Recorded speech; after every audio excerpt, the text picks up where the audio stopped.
Pernahkah kamu membayangkan, seseorang yang terlihat sederhana, ternyata menyimpan rahasia besar? Bagaimana jika pria yang setiap hari kamu lihat membersihkan lorong rumah sakit, sebenarnya adalah bos besar tempat itu sendiri?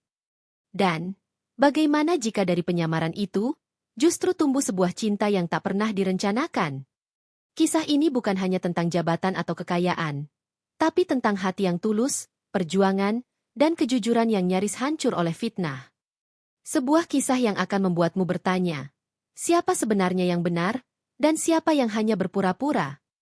Tapi sebelum kita mulai kisah yang penuh air mata dan cinta ini, bolehkah aku tahu, dari daerah mana kamu sedang menonton video ini sekarang? Tulis di kolom komentar ya. Siapa tahu kita berasal dari kota yang sama. Dan jangan lupa, dukung terus channel ini dengan cara klik tombol subscribe. Nyalakan lonceng notifikasinya, agar kamu tidak ketinggalan kelanjutan kisah-kisah inspiratif penuh makna seperti ini. Selamat datang di kisah nyata kehidupan yang dibalut cinta dan perjuangan. Inilah, bos rumah sakit pura-pura miskin. Malam itu, hujan turun tanpa henti. Di halaman rumah sakit Bintang Medika, lampu-lampu berkelap-kelip menembus tirai air yang jatuh deras dari langit. Jam menunjukkan pukul 11 malam, saat ruang IGD yang biasanya sepi, tiba-tiba ramai oleh suara langkah kaki dan bunyi tandu yang didorong terburu-buru. Pasien baru. Korban kecelakaan motor, tanpa identitas, teriak petugas jaga. Tubuh seorang pria muda tergeletak di atas ranjang darurat. Pakaian lusuhnya basah kuyup, wajahnya penuh luka dan lebam. Tidak ada dompet, tidak ada KTP, tidak ada apapun. Hanya sebuah kalung kecil dengan inisial huruf R tergantung di lehernya. Suster Laras, perawat muda berusia 26 tahun yang dikenal sabar dan berjiwa lembut, segera mengambil alih perawatan darurat. Dengan tangan gemetar, ia membersihkan luka di pelipis pria itu. Matanya menatap wajah pasien tersebut dengan penuh iba. "Tenang ya, Pak. Anda di tempat aman sekarang," ucap Laras lirih. Pria itu tidak menjawab. Matanya terpejam, napasnya berat. Namun di balik wajahnya yang tampak lemah, Laras merasakan sesuatu yang berbeda. Tatapan mata itu, meski hanya sesaat terbuka, memancarkan ketenangan yang tidak biasa. Beberapa jam kemudian, setelah operasi ringan dilakukan dan kondisinya mulai stabil, pria itu perlahan sadar. Laras duduk di samping ranjang, sambil menyiapkan obat. "Nama saya Laras. Anda ingat siapa nama Anda?" tanyanya lembut. Pria itu terdiam sebentar, lalu menjawab lirih. "Raka. Hanya Raka." "Baik, Pak Raka. Anda sempat pingsan di jalan. Kami tidak menemukan identitas Anda. Ada keluarga yang bisa kami hubungi?" Raka menggeleng pelan. "Saya tidak punya siapa-siapa di kota ini. Saya cuma buruh bangunan, tinggal di bedeng dekat proyek." Nada suaranya datar, tapi sorot matanya teduh. Laras mengangguk, menulis keterangan itu di catatan medis tanpa curiga sedikitpun. Baginya, Raka hanyalah pasien biasa, seseorang yang harus disembuhkan dengan sepenuh hati. Hari demi hari berlalu. Raka dirawat di ruang kelas 3, ruangan sederhana yang berisi 4 pasien lain. Meski masih lemah, ia selalu menolak bantuan berlebihan. Ia sopan, tidak banyak bicara, tapi selalu tersenyum kepada semua orang. Suatu malam, Laras datang untuk memeriksa infus. Ia melihat Raka menatap keluar jendela, ke arah hujan yang kembali turun deras. "Masih sakit?" tanya Laras pelan. Raka menggeleng. "Hanya, rasanya aneh. Dulu saya sering lewat rumah sakit ini, tapi tidak pernah menyangka akan dirawat di sini." Laras tersenyum. "Yang penting sekarang Mas Raka sudah selamat. Hujan boleh deras, tapi setiap badai pasti berlalu." Raka menatap Laras. Lama. Ada kehangatan yang tak bisa dijelaskan lewat kata-kata. Sementara itu, di ruangan lain, suasana berbeda terasa tegang. Beberapa dokter senior terlihat panik. Direktur utama rumah sakit, Dr. Raka Pratama, sudah 2 hari tidak masuk kerja tanpa kabar. Teleponnya tidak aktif. Rapat darurat digelar, dan semua sibuk mencari jejak keberadaannya. Namun, tak ada satupun yang menyadari bahwa orang yang mereka cari justru terbaring di ruang kelas 3, berpura-pura menjadi pasien miskin bernama Raka. Ya, Raka, sang direktur muda, sengaja melakukan penyamaran. Ia ingin melihat dengan mata kepala sendiri bagaimana para tenaga medis memperlakukan pasien dari kalangan bawah. Ia lelah dengan laporan manis di atas kertas. Ia ingin tahu kebenaran di balik tembok rumah sakit yang ia pimpin. Namun, rencana itu berubah arah ketika ia bertemu Laras. Suster yang merawatnya tanpa pamrih, tanpa tahu siapa dirinya sebenarnya. Laras memperlakukannya bukan sebagai pasien miskin, tapi sebagai manusia. Dan disitulah hati Raka mulai goyah. Setiap kali Laras datang memeriksa tekanan darahnya, ia selalu berusaha menatap wajahnya lebih lama. Ada ketulusan yang tak pernah ia temui di dunia yang penuh kepalsuan ini. Suatu malam, ketika semua pasien tertidur, Raka diam-diam bangun dari ranjangnya. Ia berjalan perlahan ke depan ruang IGD, melihat para suster yang sibuk berjaga. Ia memperhatikan Laras, yang tengah menulis laporan pasien sambil menahan kantuk. Lampu neon putih memantulkan cahaya lembut di wajahnya. Raka tersenyum samar. Dalam hati ia berkata, mungkin, di balik seragam sederhana itu, ada malaikat yang Tuhan kirim untuk membuka mataku. Keesokan paginya, Laras datang membawa sarapan sederhana, bubur ayam dan segelas susu. Ini buat Mas Raka. Tadi saya beli di depan. Katanya bisa bantu cepat pulih. Ujarnya sambil tersenyum. Raka menerima. Lalu berkata pelan, terima kasih, suster. Kalau semua orang sebaik kamu, dunia ini pasti lebih tenang. Laras hanya tertawa kecil. Ia tak tahu bahwa pria yang ia rawat bukanlah pasien biasa. Dan ia tak pernah menyangka, pertemuan malam hujan itu akan mengubah hidupnya selamanya. Di dunia yang penuh kepalsuan, terkadang Tuhan mempertemukan dua hati di tempat yang paling tak terduga. Pagi itu, sinar matahari menembus jendela ruang kelas 3 Rumah Sakit Bintang Medika. Suara burung bercampur dengan langkah para suster yang sibuk memulai hari. Laras berjalan di lorong panjang sambil membawa papan data pasien. Wajahnya lelah tapi matanya tetap hangat. Ia berhenti di depan ranjang Raka, tersenyum kecil seperti biasa. Pagi, Mas Raka. Gimana rasanya hari ini? Raka mengangkat kepala pelan, senyum tipis di wajahnya. Sudah jauh lebih baik, suster. Mungkin karena bubur ayam buatan kamu kemarin. Jawabnya menggoda. Laras tertawa kecil. Saya cuma beli, bukan bikin. Tapi kalau itu bikin Mas semangat sembuh, berarti berhasil, ya. Ada kehangatan yang tumbuh perlahan di antara mereka.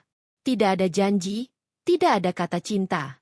Hanya tatapan sederhana, tapi cukup untuk membuat hati Raka bergetar. Beberapa hari berlalu. Raka mulai pulih sepenuhnya. Ia sudah bisa berjalan tanpa alat bantu, bahkan sering terlihat membantu pasien lain. Ia menata bantal untuk pasien tua di sebelahnya, memindahkan kursi roda, atau mengambilkan air minum bagi perawat yang kelelahan. Laras memperhatikan dari jauh. Ada sesuatu yang membuatnya kagum. Dia bukan seperti pasien kebanyakan, pikirnya. Cara dia berbicara, cara dia memperhatikan orang lain. Seolah dia terbiasa memimpin, bukan sekadar menerima perintah. Namun Laras berusaha menepis pikirannya. Baginya, Raka hanyalah pria sederhana yang punya hati besar. Sampai suatu hari, kecurigaannya semakin kuat. Siang itu, Laras menemukan Raka berdiri di depan papan informasi rumah sakit, memperhatikan data operasional dan jadwal dokter. Ia menatap setiap catatan dengan serius, seolah tengah menilai sesuatu. Laras mendekat pelan. Mas Raka, lagi cari apa? Raka tersentak, lalu menoleh cepat. Ah, enggak, cuma penasaran aja. Saya kagum lihat sistemnya. Rapi banget. Laras tersenyum sopan, tapi matanya menatap tajam. Bukan cuma penasaran kayaknya. Mas, cara Mas lihat itu seperti seseorang yang paham betul tentang rumah sakit. Raka menelan ludah. Ia menunduk. Lalu berkata pelan, dulu saya pernah kerja bantu-bantu di rumah sakit kecil. Mungkin karena itu saya agak hafal. Jawaban itu terdengar masuk akal. Tapi entah kenapa, Laras merasa masih ada yang ia sembunyikan. Sore harinya, di ruang istirahat suster, teman-teman Laras menggoda sambil tersenyum nakal. Laras, hati-hati loh, kamu kelihatan makin akrab sama pasien kamar 3, celetuk suster Rina.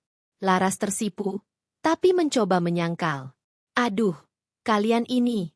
Aku cuma ngerawat pasien seperti biasa. Tapi pasien itu beda. Laras. Gaya bicaranya halus banget. Sopan, gak kayak buruh biasa. Kayak orang berpendidikan tinggi, sahut yang lain. Laras hanya tersenyum kecil, tapi hatinya mulai ragu. Malamnya, ia termenung di depan jendela asrama suster. Angin membawa suara hujan gerimis, mengingatkannya pada malam pertama ia bertemu Raka. "Siapa kamu sebenarnya, Mas?" bisiknya pelan. Sementara itu, di kamar pasien, Raka menatap foto ayah dan ibunya yang ia simpan di dompet kecil. Wajah itu mengingatkannya pada alasan kenapa ia melakukan semua ini. Ia ingin tahu bagaimana pasien kecil, buruh, dan orang miskin diperlakukan di rumah sakitnya sendiri. Apakah mereka benar-benar mendapat pelayanan yang manusiawi, atau hanya menjadi angka di laporan tahunan? Namun, penyamarannya mulai terasa berat. Ia tidak menyangka akan menemukan seseorang seperti Laras, suster yang tulus, jujur, dan apa adanya. Setiap kali Laras datang membawa obat, Raka merasa hatinya semakin dalam terikat. Ia takut jika nanti kebenaran terbongkar, semua ini akan berakhir dengan luka. Beberapa hari kemudian, dokter jaga memutuskan memindahkan Raka ke ruang rawat biasa karena kondisinya sudah membaik. Sebelum pindah, Laras datang membawa bunga kecil. "Buat semangat, Mas Raka. Kalau udah sembuh, jangan lupa jaga kesehatan." Raka menerima bunga itu perlahan. Matanya menatap Laras dengan raut sendu. "Kalau saya sembuh, boleh nggak saya tetap ketemu kamu, suster?" Laras terdiam, sedikit salah tingkah. "Lihat nanti, Mas. Yang penting sembuh dulu," jawabnya tersenyum, lalu beranjak pergi. Namun di balik senyum itu, hatinya berdebar aneh. Ia tahu, batas antara suster dan pasien mulai kabur. Dan entah kenapa, ia takut kehilangan pria itu setelah semuanya selesai. Malam itu, setelah semua pasien tidur, Raka berjalan keluar ruangan. Ia berdiri di depan balkon rumah sakit, menatap langit malam yang mulai cerah setelah hujan reda. Angin membawa aroma tanah basah dan bunyi jangkrik dari taman belakang. Ia menggenggam bunga pemberian Laras di tangannya. Perlahan, ia berbisik, "Aku datang ke sini untuk mencari kebenaran. Tapi sepertinya Tuhan memberiku sesuatu yang lebih dari itu." Dari kejauhan, Laras memperhatikan dari balik kaca jendela. Ia tidak tahu siapa Raka sebenarnya. Tapi dalam diam, ia tahu, hatinya mulai jatuh pada pria yang mungkin datang dari dunia yang berbeda. Dan malam itu, tanpa mereka sadari, dua hati yang tak seharusnya bertemu, mulai menyatu perlahan di bawah cahaya bulan yang sama. Kadang Tuhan mempertemukan dua manusia bukan untuk segera bersatu, tapi untuk saling menguji, seberapa tulus hati bisa menerima kebenaran yang belum terungkap. Pagi itu, rumah sakit Bintang Medika terasa lebih hidup dari biasanya. Para suster sibuk mempersiapkan kegiatan bakti sosial untuk pasien kurang mampu. Namun di tengah kesibukan itu, sosok seorang pria tampak membantu dengan tenang. Memindahkan kursi roda, mengatur antrian, hingga membantu pasien lanjut usia berjalan. Dialah Raka. Padahal, secara medis ia sudah diperbolehkan pulang sejak 2 hari lalu. Namun Raka memilih tetap tinggal. Alasannya sederhana. Ia ingin membantu, meski hanya sebagai mantan pasien. Bagi para perawat lain, Raka hanyalah pria sederhana yang terlalu sopan. Tapi bagi Laras, kehadiran Raka mulai menjadi teka-teki. Ia memperhatikan cara Raka bekerja, cara ia berbicara pada dokter, bahkan cara ia memegang alat medis. Semuanya terlalu terlatih untuk seseorang yang katanya buruh bangunan. Siang itu, saat Raka membantu seorang pasien tua yang sesak napas, ia dengan sigap memeriksa posisi oksigen, membuka katup regulator, dan menepuk dada pasien dengan teknik yang benar. Suster lain yang melihat, langsung kagum. "Mas, kok tahu caranya?" tanya salah satu suster. Raka hanya tersenyum. Dulu pernah bantu di rumah sakit kecil, jadi sedikit hafal. Namun di sudut ruangan, Laras berdiri terpaku. Ia tahu, itu bukan sekadar sedikit hafal. Gerakan tangan Raka begitu presisi, seperti dokter berpengalaman. Beberapa hari kemudian, Laras sengaja menguji Raka secara halus. Ia menaruh catatan pasien di meja, pura-pura lupa menuliskan dosis obat. Tak disangka, Raka menatap lembaran itu dan berkata pelan, "Pasien ini harusnya dapat dosis 500 mg, bukan 250. Kalau terlalu sedikit, infeksinya nggak akan sembuh. Laras langsung menoleh. Ia pura-pura tersenyum, tapi dalam hatinya terkejut. Seorang buruh bangunan, tahu dosis obat seakurat itu. Raka cepat-cepat menambahkan, "Ah, maaf suster, saya cuma nebak aja. Dulu pernah dengar dokter bilang begitu." Laras tersenyum kecil, lalu pergi tanpa berkata apa-apa. Namun di benaknya, tanda tanya semakin besar. Sementara itu, diam-diam Raka mulai diterima oleh semua orang di rumah sakit. Para pasien menyayanginya, dokter menghargainya, bahkan satpam pun sering ngobrol dengannya. Ia selalu punya solusi sederhana untuk setiap masalah. Ketika pasien miskin tidak mampu membeli obat, Raka diam-diam membayarkan dari uangnya sendiri. Tentu saja tanpa ada yang tahu bahwa uang itu hanyalah sebagian kecil dari kekayaannya. Bagi Raka, setiap detik yang ia habiskan di tempat ini membuka matanya lebih lebar. Ia melihat bagaimana para suster bekerja tanpa lelah, bagaimana pasien miskin kadang diabaikan oleh sistem yang ia bangun sendiri dari balik meja direktur. Dan ia sadar, selama ini ia terlalu jauh dari realita. Suatu sore, Laras menemukannya sedang duduk di taman belakang rumah sakit. Ia menatap burung-burung kecil yang berterbangan di atas kolam. Wajahnya tampak tenang tapi mata itu menyimpan duka. "Mas Raka nggak pulang juga?"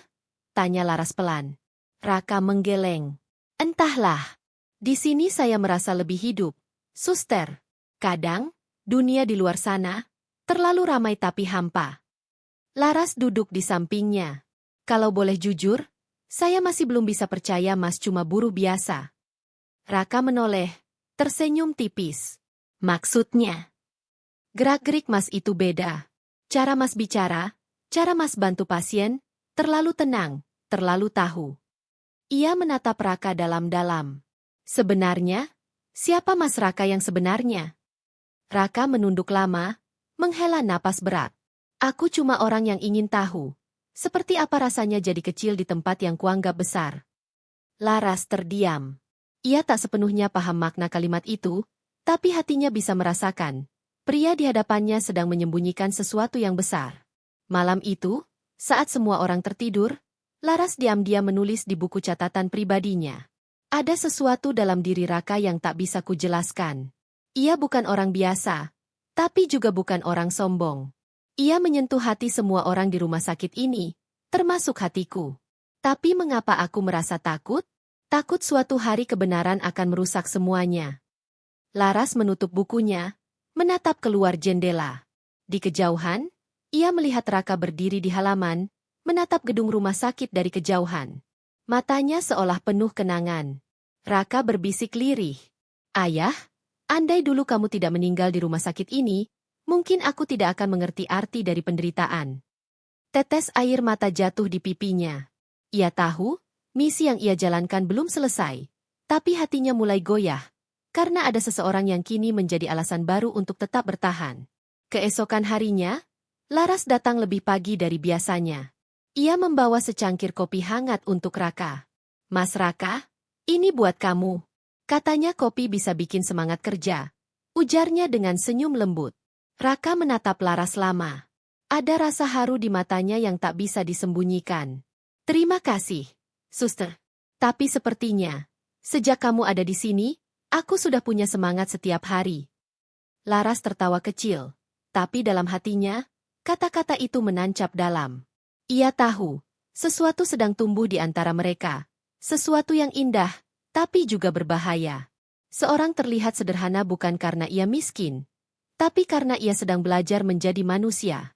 Dan cinta, sering datang bukan pada saat kita siap, tapi pada saat hati kita mulai jujur. Hari itu, suasana rumah sakit bintang Medika tampak lebih sibuk dari biasanya.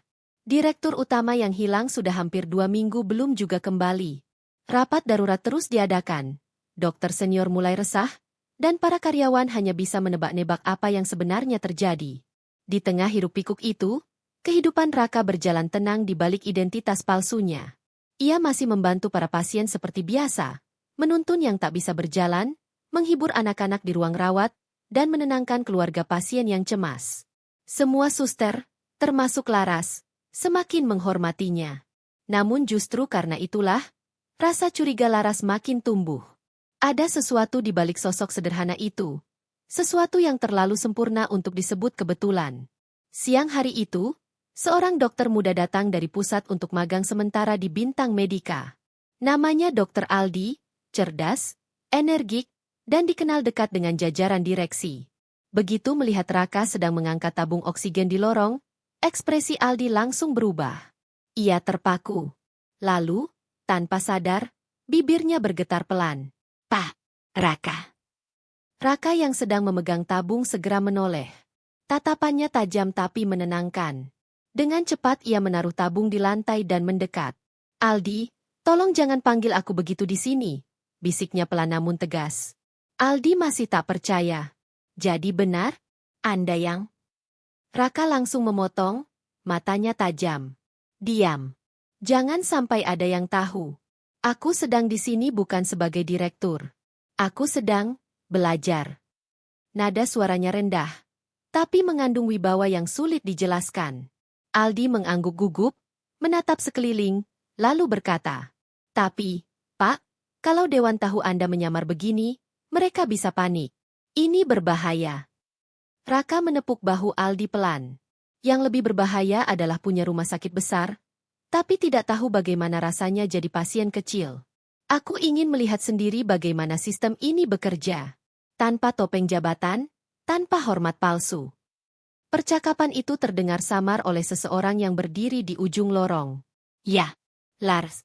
Ia tak sengaja lewat ketika mencari berkas pasien, dan telinganya menangkap nama, direktur, disebut oleh dokter muda itu. Ia bersembunyi di balik dinding, menahan napas. Matanya melebar, dadanya berdegup kencang. "Direktur? Raka? Direktur rumah sakit ini?" Hatinya berdesir campur aduk, antara kaget, marah, dan tak percaya. Setelah Aldi pergi, Laras melangkah perlahan mendekat ke arah Raka. Suasana hening. Hanya suara alat infus dari ruang sebelah yang terdengar pelan. "Mas Raka." Suaranya bergetar. Raka menoleh, terkejut melihat Laras berdiri di sana. "Laras, kamu dari tadi di situ?"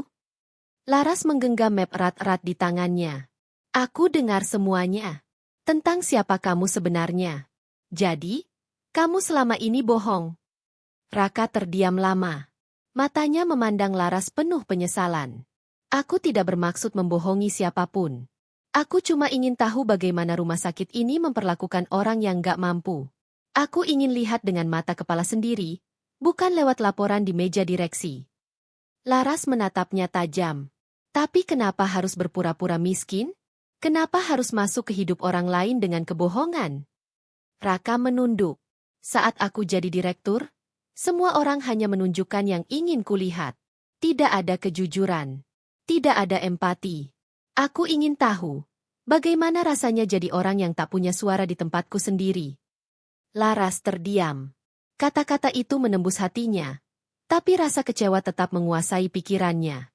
"Jadi semua yang kamu tunjukkan ke aku, semua perhatian itu, cuma bagian dari rencana?" Tanyanya lirih.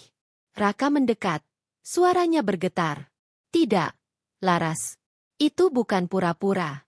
Aku memang menyamar, tapi setiap hal yang aku rasakan tentang kamu, itu sungguh-sungguh. Aku nggak pernah berniat mempermainkanmu." Namun air mata Laras sudah menetes. Ia berbalik tanpa berkata apa-apa, meninggalkan Raka sendirian di lorong yang sepi. Malamnya, Laras duduk di bangku taman belakang rumah sakit. Hujan kembali turun, seperti malam pertama kali mereka bertemu. Tangannya memegang bunga kecil pemberian Raka, yang kini layu dan basah oleh air hujan. Ia menatap ke langit, matanya berkaca-kaca. Kenapa harus dia? Kenapa harus orang yang berbohong padaku? Sementara di sisi lain, Raka berdiri di balik jendela ruang direktur yang gelap. Ia menatap Laras dari kejauhan, wajahnya penuh penyesalan. Ia ingin keluar, ingin menjelaskan segalanya. Tapi ia tahu, kepercayaan yang retak tidak bisa disatukan hanya dengan kata-kata. Beberapa hari berlalu. Raka mulai jarang terlihat di ruang pasien. Ia kembali berperan sebagai direktur, namun kini dengan pandangan berbeda. Setiap kali ia menandatangani laporan keuangan, ia teringat wajah pasien yang dulu ia bantu. Setiap kali melihat suster lewat, ia mencari sosok Laras, tapi Laras selalu menghindar. Di dalam hati, Raka berjanji, aku akan buat rumah sakit ini jadi tempat yang benar-benar manusiawi. Biar semua pengorbananku tidak sia-sia. Termasuk kehilanganmu, Laras. Kebenaran tak selalu datang di waktu yang tepat. Kadang, ia hadir justru untuk menguji siapa yang benar-benar tulus dan siapa yang hanya berpura-pura kuat. Sudah 2 minggu berlalu sejak rahasia besar itu terungkap. Sejak malam hujan di taman belakang rumah sakit, Laras tak pernah lagi berbicara dengan Raka. Setiap kali mereka berpapasan di lorong, Laras hanya menunduk, seolah ingin menghapus setiap kenangan yang pernah ada. Namun sesungguhnya, hatinya belum benar-benar sanggup melupakan. Di sisi lain, Raka kini kembali memimpin rumah sakit sepenuhnya. Ia tak lagi mengenakan pakaian sederhana dan sandal lusuh seperti dulu. Kini jas hitam elegan dan dasi mahal melekat di tubuhnya setiap hari. Namun di balik penampilannya yang berwibawa itu, matanya selalu terlihat kosong. Karena dalam setiap langkah, ia kehilangan sesuatu yang lebih berharga dari jabatan, kepercayaan Laras. Suatu pagi, rumah sakit kembali dipenuhi hiruk-pikuk. Seorang pasien kecil bernama Alia, anak berusia 7 tahun yang sudah lama dirawat karena gagal ginjal, tiba-tiba kritis. Ia adalah pasien yang dulu sering bermain dengan Raka saat ia masih berpura-pura menjadi petugas kebersihan. Mendengar kabar itu, Raka berlari ke ruang ICU tanpa pikir panjang. Ia tak peduli pada tatapan para dokter yang terkejut melihat direktur besar itu panik seperti orang tua sendiri. Di dalam ruangan, Lara sedang memegang tangan Alia yang lemah. Air matanya berlinang. Saat pintu terbuka dan Raka masuk, Laras tertegun. Beberapa detik, keduanya hanya saling menatap. Tak ada kata, hanya kesedihan yang sama, menyelimuti udara di antara mereka. Dokter bilang, ginjalnya menurun drastis. Kita kekurangan donor, ucap Laras pelan, suaranya parau. Raka menatap anak itu lama, lalu menoleh ke Laras. Aku akan bantu urus semuanya. Aku punya akses untuk mempercepat daftar donor. Aku janji, Laras. Laras menatapnya dalam diam. Untuk pertama kalinya setelah 2 minggu, ia melihat sosok Raka yang dulu, lelaki yang tulus, yang peduli tanpa pamrih. Hatinya pelan-pelan melemah. Hari-hari berikutnya, Raka turun langsung menangani kasus Alia. Ia menemui dokter, berbicara dengan pihak yayasan, bahkan menolak rapat penting di kantor pusat hanya demi memastikan bocah kecil itu bisa bertahan. Laras yang awalnya hanya mengawasi dari jauh, mulai melihat sisi manusiawi dari Raka yang dulu ia rindukan. Ia mulai sadar, mungkin Raka memang berbohong tentang identitasnya, tapi tidak tentang hatinya. Suatu malam, Laras masih di ruang pasien bersama Alia yang tertidur. Lampu redup, hanya suara monitor detak jantung terdengar pelan. Raka datang membawa 2 cangkir kopi hangat. Masih belum pulang? Tanyanya lembut. Laras menatapnya sejenak, lalu menggeleng. Aku nggak tega ninggalin Alia. Dia terus nyebut namamu waktu setengah sadar tadi. Raka tersenyum tipis, lalu duduk di kursi sebelahnya. Keheningan menyelimuti mereka. Beberapa menit berlalu sebelum akhirnya Raka berbicara. Laras, aku tahu mungkin kamu belum bisa maafin aku. Tapi aku cuma mau bilang satu hal. Ia menatap Laras dalam-dalam. Waktu aku menyamar di sini, aku belajar satu hal. Yang membuat rumah sakit ini hidup, bukan gedung megahnya. Tapi orang-orang seperti kamu. Yang tulus, walau nggak pernah disorot. Laras menunduk. Air matanya jatuh tanpa bisa ditahan. Kenapa kamu harus ngomong hal kayak gitu? Mas? Aku udah berusaha benci, tapi setiap kamu ngomong begitu, aku malah ngerasa kalah.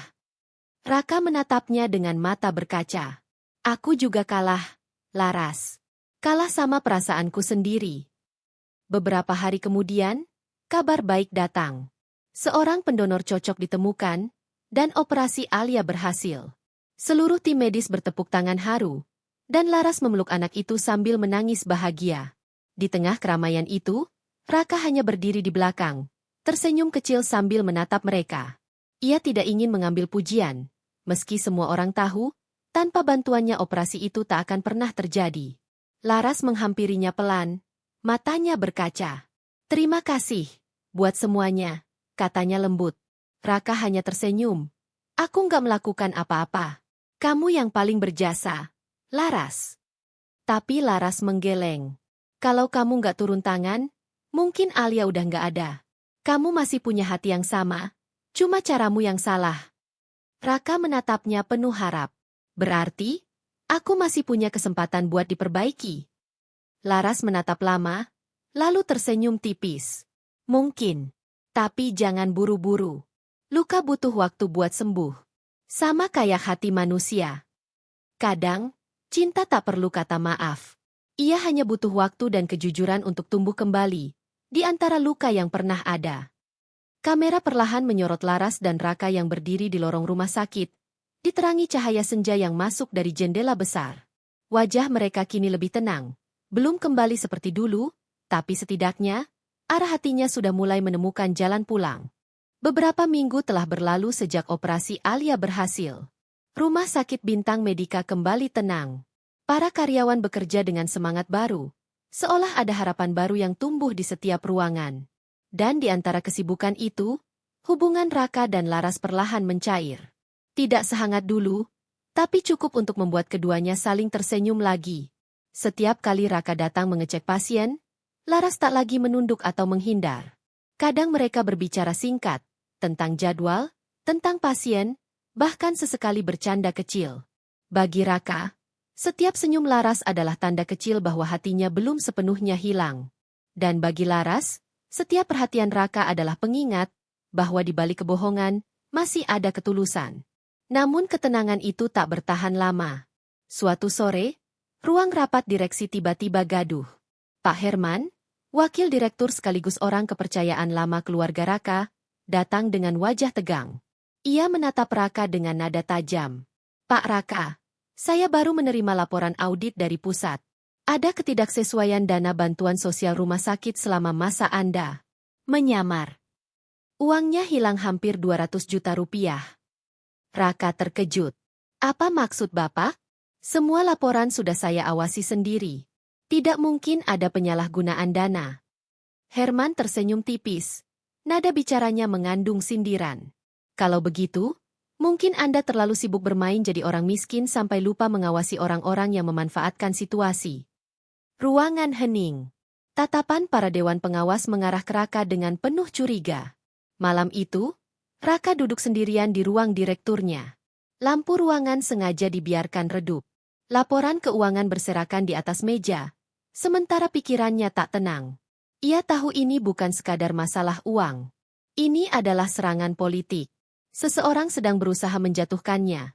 Mungkin dari dalam, mungkin juga dari orang-orang yang tak suka dengan caranya memimpin.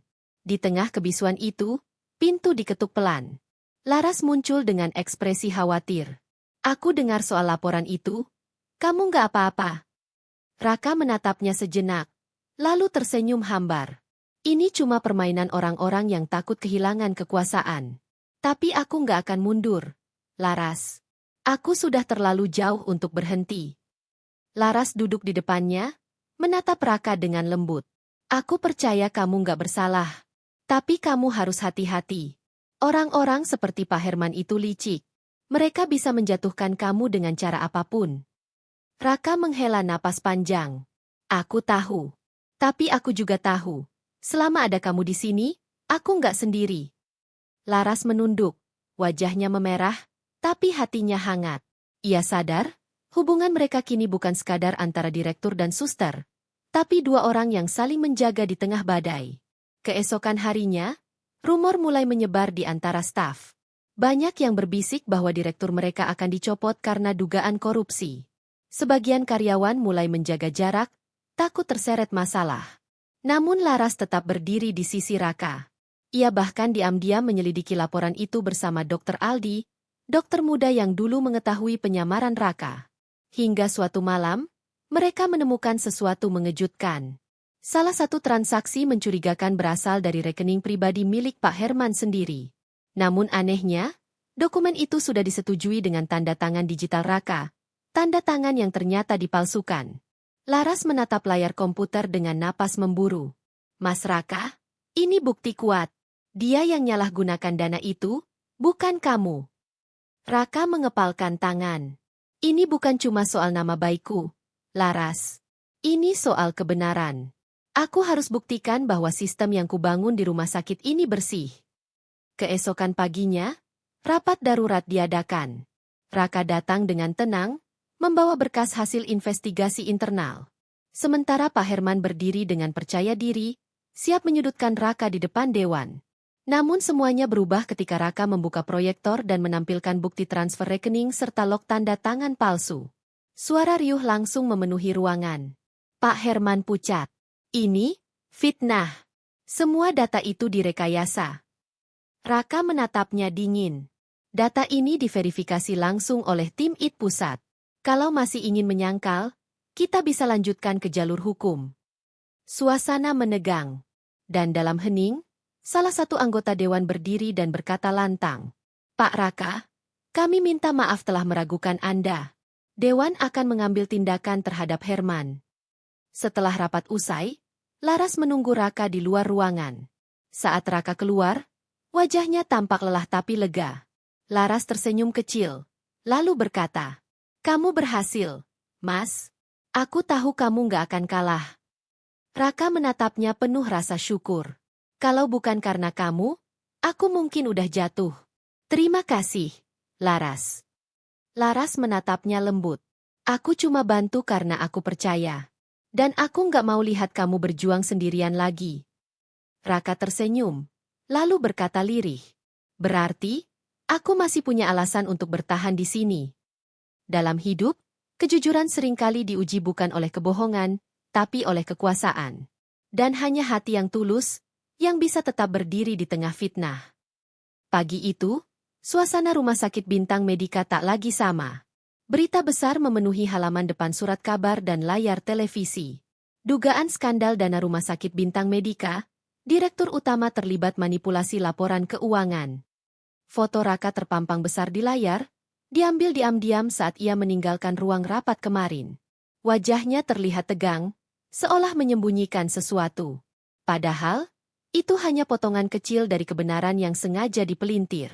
Raka terdiam di ruangannya, menatap layar televisi tanpa suara. Ia tahu betul, berita itu bukan kebetulan. Ini adalah langkah lanjutan dari mereka yang ingin menghancurkan reputasinya. Mungkin Pak Herman belum selesai. Atau mungkin ada orang yang lebih besar di balik semua ini. Telepon di mejanya berdering keras. Dari pihak Yayasan Pusat.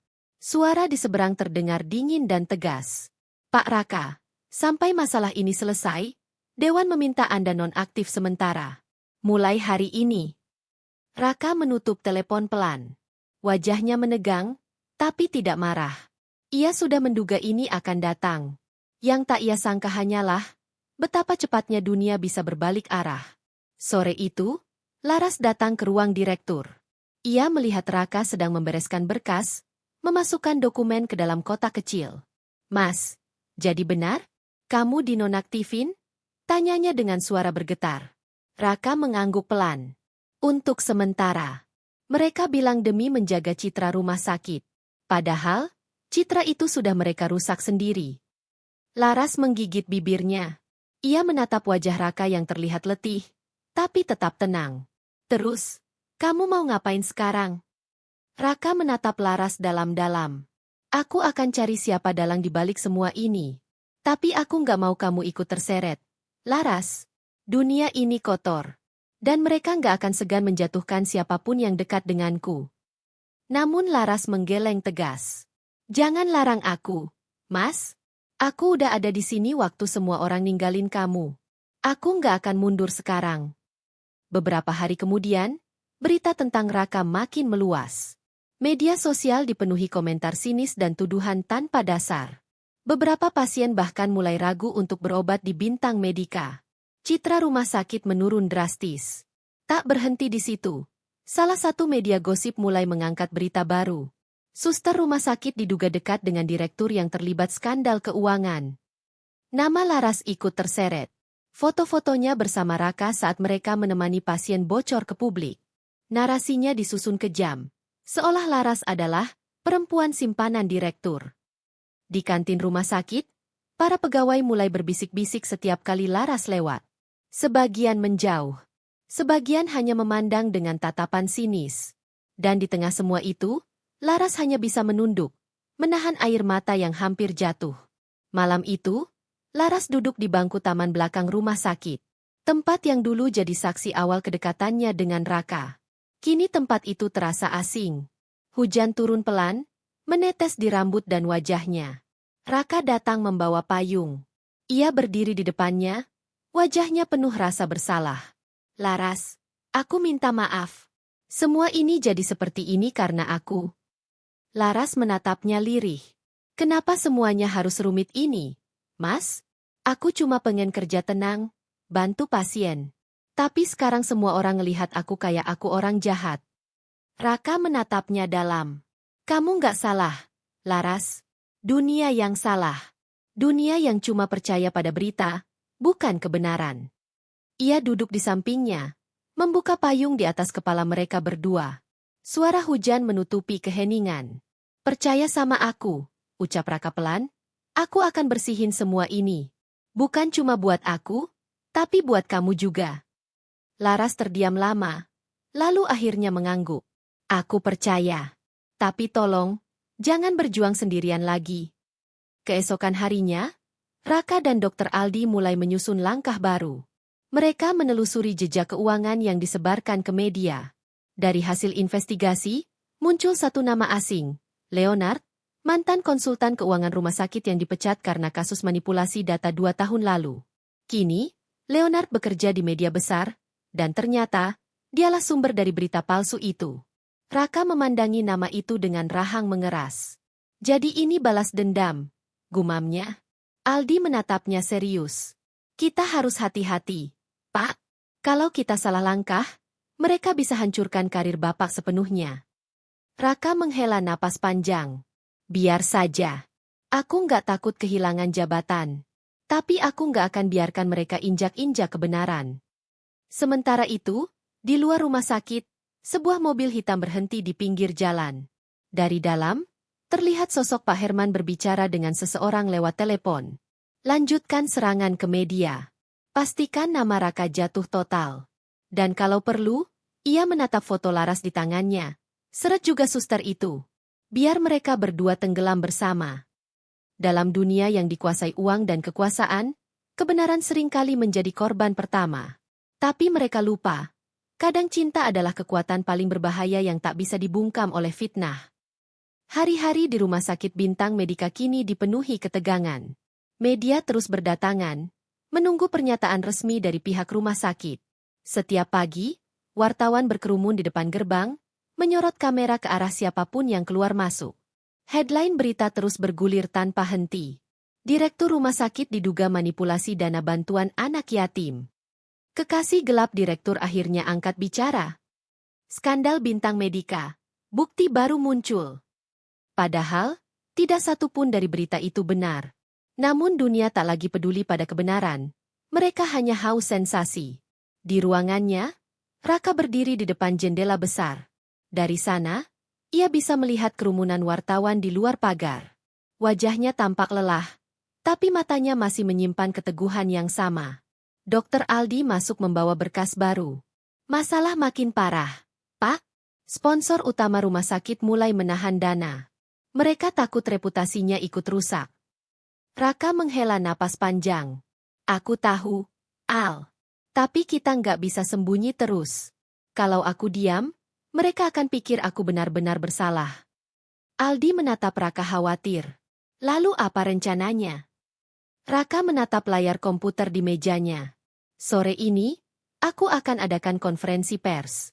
Aku akan bicara langsung ke publik. Semuanya. Aldi kaget. Itu berisiko, Pak. Mereka bisa memelintir kata-kata Anda lagi. Raka menatapnya tenang. Aku sudah cukup diam. Sekarang waktunya aku berdiri untuk kebenaran. Sementara itu, Laras duduk di ruang istirahat suster. Telepon genggamnya terus bergetar. Pesan dari teman, keluarga, bahkan orang asing. Sebagian mencemooh, sebagian menghibur, tapi semuanya membuat hatinya sesak. Salah satu pesan berbunyi, "Suster penggoda direktur, dasar perusak rumah tangga orang." Laras menatap layar itu lama, lalu menutup ponselnya sambil menangis pelan. Ia merasa dunia sedang menghukumnya untuk sesuatu yang tidak pernah ia lakukan. Tiba-tiba, Raka datang. Ia melihat Laras menunduk di kursi, bahunya bergetar. Raka berlutut di hadapannya, menyentuh tangannya dengan lembut. Laras, dengar aku. Semua ini akan selesai. Aku janji. Laras menatapnya dengan mata sembab. Tapi bagaimana, Mas? Mereka nggak mau dengar penjelasan. Mereka cuma mau lihat kamu jatuh. Raka menggeleng. Selama aku masih punya kamu, aku nggak takut jatuh. Sore itu, aula utama rumah sakit dipenuhi wartawan dan kamera televisi. Lampu menyala terang, mikrofon berjajar di atas meja panjang. Semua mata tertuju pada satu orang. Raka Pratama, direktur yang kini jadi sorotan nasional. Ia melangkah ke depan podium, menatap kerumunan dengan tatapan mantap. Terima kasih atas kehadirannya, katanya membuka dengan suara tenang. Saya tahu, selama beberapa minggu terakhir, banyak berita yang beredar tentang saya dan rumah sakit ini. Izinkan saya menjelaskan, bukan untuk membela diri, tapi untuk meluruskan kebenaran. Ruangan hening. Raka menatap kamera lurus-lurus. Saya tidak pernah menggunakan dana bantuan untuk kepentingan pribadi. Selama saya memimpin, semua laporan saya awasi sendiri. Tapi ya, saya memang menyamar sebagai pekerja biasa. Bukan karena iseng.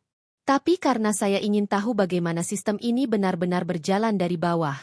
Saya ingin tahu apakah rumah sakit ini benar-benar melayani, atau hanya mencari untung. Beberapa wartawan mulai saling berbisik. Raka melanjutkan dengan nada yang lebih tegas. Dan tentang hubungan pribadi saya dengan Suster Laras, itu fitnah. Dia adalah orang yang paling jujur, paling tulus, dan paling berani di tempat ini. Jika kalian ingin menjatuhkan saya, silakan. Tapi jangan ganggu dia.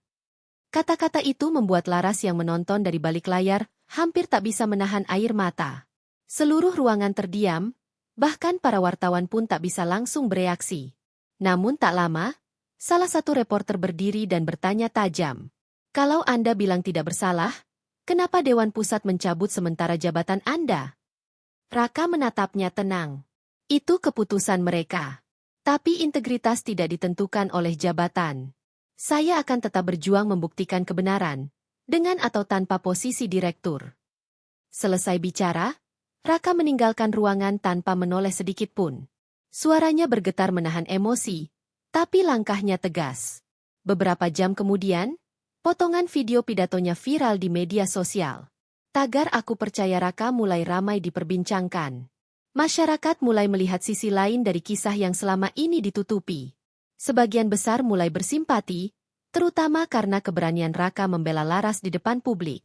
Malam harinya, Raka berdiri di balkon rumahnya, menatap lampu-lampu kota dari kejauhan. Laras datang membawa secangkir teh hangat. Ia berdiri di sampingnya, diam-diam memegang tangan Raka. "Mas," katanya lirih, "apapun yang terjadi nanti, aku tetap di sini." Raka menoleh, menatapnya lembut. "Terima kasih, Laras. Tapi aku harus siap kehilangan segalanya, termasuk rumah sakit ini. Yang penting, aku nggak kehilangan diriku sendiri." Beberapa hari setelah konferensi pers itu, suasana di rumah sakit mulai perlahan tenang. Sebagian masyarakat mulai percaya bahwa Raka tidak bersalah. Namun di balik ketenangan itu, ada badai yang sedang disembunyikan. Pagi itu, Lara sedang merapikan ruang administrasi ketika seorang staf muda menghampirinya dengan wajah panik. "Suster Laras, ini, saya menemukan sesuatu di ruang arsip lama. Kayaknya penting banget," katanya sambil menyerahkan sebuah map coklat yang sudah berdebu. Laras membuka map itu. Di dalamnya, terdapat salinan laporan keuangan tahun sebelumnya, dan lembar tanda tangan dari salah satu dewan pengawas yang selama ini mendesak pencopotan Raka. Matanya membesar. Angka-angka di laporan itu menunjukkan adanya manipulasi dana, tapi bukan oleh Raka, melainkan oleh Direktur Keuangan lama, Suryo Wibowo, yang kini menjabat di pusat. "Ya Tuhan," Laras bergumam lirih. Ini bukti yang selama ini mereka butuhkan."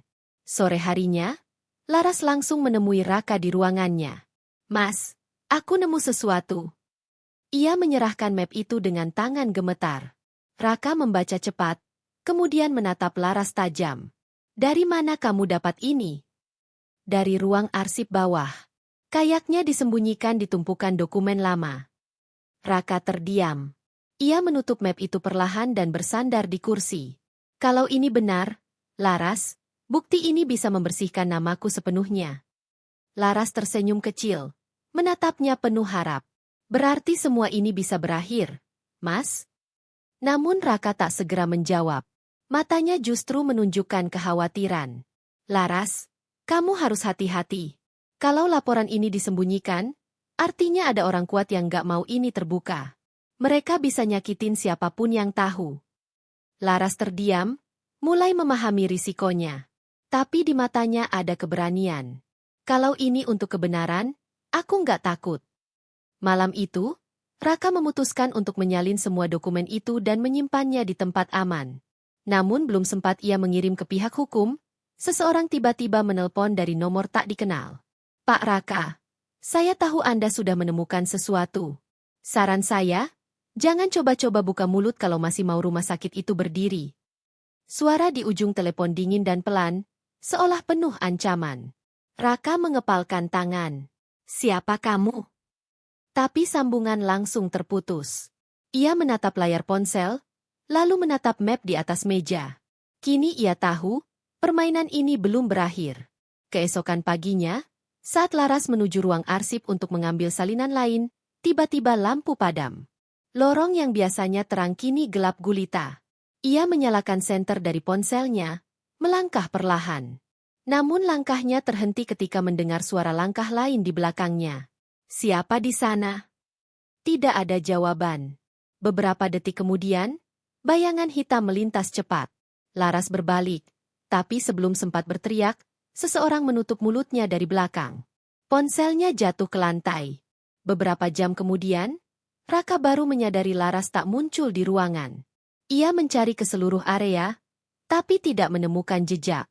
Ketika membuka CCTV, ia terkejut melihat satu hal mencurigakan. Rekaman malam sebelumnya tiba-tiba hilang seluruhnya. Detak jantungnya berpacu. Tidak mungkin, gumamnya. Ia segera menelepon Dr. Aldi. Aldi, Laras hilang.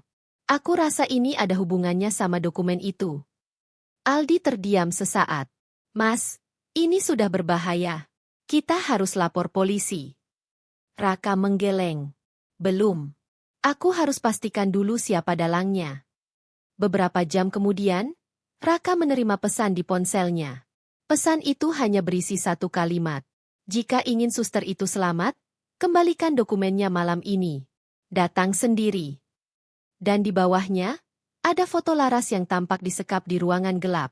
Wajahnya ditutup kain, tangan diikat. Raka menatap layar itu lama, darahnya serasa berhenti mengalir. Tangannya gemetar, tapi tekadnya jelas. Baik, kalau ini harga yang harus kubayar untuk kebenaran, aku akan datang. Malamnya, Raka berangkat sendirian. Ia hanya membawa map berisi salinan dokumen palsu yang telah ia siapkan, agar bisa menukar waktu demi menyelamatkan Laras. Langkahnya mantap, meski dadanya berdegup kencang. Sementara itu, di ruangan gelap tempat Laras disekap, terdengar suara langkah kaki mendekat. Pintu terbuka perlahan, menampilkan sosok pria tua berjas hitam, Suryo Wibowo. Ia tersenyum dingin. Kamu perempuan pintar. Sayang terlalu ingin tahu. Laras menatapnya dengan mata penuh amarah dan ketakutan. Kamu yang manipulasi dana itu, kan? Suryo tertawa kecil. Jangan sok tahu. Dunia nggak peduli siapa yang benar, hanya siapa yang berkuasa. Di luar sana, Raka tiba di tempat pertemuan, gudang tua di pinggiran kota. Ia melangkah masuk, hanya diterangi cahaya lampu redup. Suara derap langkah lain terdengar dari kegelapan. Dan disitulah, permainan terakhir antara kebenaran dan kekuasaan akan dimulai. Malam itu, udara di sekitar gudang tua terasa berat dan lembab. Raka melangkah perlahan masuk ke dalam, hanya ditemani suara langkahnya sendiri. Setiap langkah bergema, menandakan bahwa ia mendekati akhir dari segalanya. Di tangannya, ia menggenggam map coklat, bukan yang asli, tapi salinan palsu yang sudah ia siapkan. Di hatinya, hanya ada satu tujuan, menyelamatkan Laras. Di dalam gudang, Beberapa pria berjas hitam menunggu. Salah satunya berdiri di depan, wajahnya tegas dan dingin, Suryo Wibowo. Pria itu tersenyum tipis saat melihat Raka. Aku tahu kamu akan datang. Lelaki sepertimu terlalu mudah ditebak.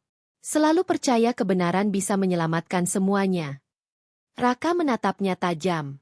Aku datang bukan untuk berdebat. Di mana Laras? Suryo memberi isyarat dengan tangannya. Dari sudut ruangan, dua anak buahnya menyeret seseorang dengan tangan terikat dan mulut ditutup kain. Lars. Matanya membesar saat melihat Raka. Ia mencoba berteriak, tapi suaranya teredam. Raka langsung melangkah maju, tapi Suryo mengangkat tangannya. Tidak usah gegabah, Raka. Serahkan dokumen itu, dan kalian berdua bisa pergi dengan aman. Raka berhenti. Tangannya gemetar, tapi pandangannya tetap tegas. Kalau aku kasih, kamu akan tetap terus bersembunyi di balik kebohongan ini. Kamu pikir aku akan biarkan itu? Suryo menyipitkan mata. Kamu sudah kehilangan semuanya, Raka. Jabatanmu, reputasimu, masa depanmu. Apalagi yang mau kamu perjuangkan? Raka menarik napas dalam-dalam. Kebenaran. Dan orang yang aku cintai. Suasana mendadak tegang. Salah satu anak buah Suryo mengeluarkan pistol dari balik jas. Laras menatap Raka dengan mata ketakutan, berusaha menggeleng, seolah memintanya untuk tidak melakukan hal bodoh. Namun Raka tetap berdiri tegak. Ia meletakkan map di atas meja tua di tengah ruangan. Ini yang kamu mau. Lepaskan Laras dulu. Suryo menatap map itu, lalu tersenyum. Bagus. Rupanya kamu masih tahu cara bernegosiasi. Ia memberi isyarat, dan Laras dilepaskan dari ikatannya. Begitu bebas, Laras langsung berlari ke arah Raka. Ia memeluknya erat, air matanya tak terbendung. Mas, kenapa kamu datang sendirian? Ini terlalu berbahaya. Raka membelai rambutnya lembut.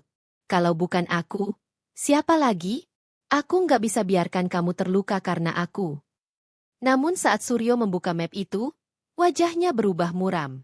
Lembar-lembar di dalamnya kosong. Hanya kertas putih. Ia memandang Raka dengan tatapan marah. Kau berani main-main denganku? Raka menatap balik dengan senyum tipis. Yang asli sudah kukirim ke polisi tadi siang. Suryo menatapnya tajam. Wajahnya memerah karena emosi. Bodoh. Kamu pikir mereka akan percaya padamu? Tapi belum sempat Suryo berbuat lebih jauh, suara sirene polisi mulai terdengar dari luar gudang. Cahaya biru merah memantul di dinding-dinding tua. Teriakan aparat menggema. Polisi! Jangan bergerak! Suasana langsung kacau. Anak buah Suryo panik. Beberapa mencoba kabur. Suryo sendiri berusaha lari lewat pintu belakang. Tapi Raka berhasil menahannya. Pertarungan singkat pun terjadi. Raka dan Suryo bergulat di lantai, hingga akhirnya pistol terlempar ke samping. Dalam kekacauan itu, Laras berlari dan menendang pistol menjauh. Suryo mencoba melarikan diri, tapi polisi sudah masuk dan langsung membekuknya. Ia hanya bisa menatap Raka dengan tatapan penuh kebencian. Kau pikir menang? Dunia nggak akan pernah berubah. Raka? Raka menatapnya dengan tatapan penuh lelah. Mungkin tidak, tapi setidaknya aku mencoba. Beberapa jam kemudian, semua berakhir. Suryo dan anak buahnya ditangkap. Bukti asli dari laporan keuangan akhirnya diterima kepolisian. Nama Raka pun dinyatakan bersih. Namun di balik kemenangan itu, Raka memilih mundur dari jabatannya. Ia sadar, dunia yang ia tinggali bukan sekadar tentang siapa yang benar, tapi siapa yang berani tetap jujur di tengah kebohongan. Beberapa minggu kemudian, suasana rumah sakit kembali normal. Raka berjalan menyusuri lorong dengan pakaian sederhana. Bukan jas direktur, tapi kemeja putih biasa. Para perawat menyapa hangat, tapi ia hanya tersenyum. Di taman belakang rumah sakit, Lara sedang duduk menatap langit sore. Raka menghampirinya dengan 2 gelas kopi di tangan. Masih suka kopi pahit? Tanyanya pelan. Laras tersenyum. Selalu. Raka duduk di sampingnya. Diam sejenak menikmati ketenangan yang lama hilang. Kadang aku mikir, katanya lirih, kalau semua ini nggak terjadi, mungkin aku nggak akan tahu siapa yang benar-benar tulus di sisiku. Laras menatapnya lembut. Dan kalau semua ini nggak terjadi, aku nggak akan tahu seberapa besar kamu berani berkorban untuk kebenaran. Raka tersenyum, menggenggam tangannya. Mungkin kita nggak bisa ubah dunia, Ras. Tapi kita bisa mulai dari satu hal kecil, kejujuran. Kebenaran memang tak selalu membawa kemenangan, tapi ia membawa kedamaian. Dan cinta yang tumbuh dari kejujuran, tak akan pernah hilang, bahkan ketika segalanya runtuh.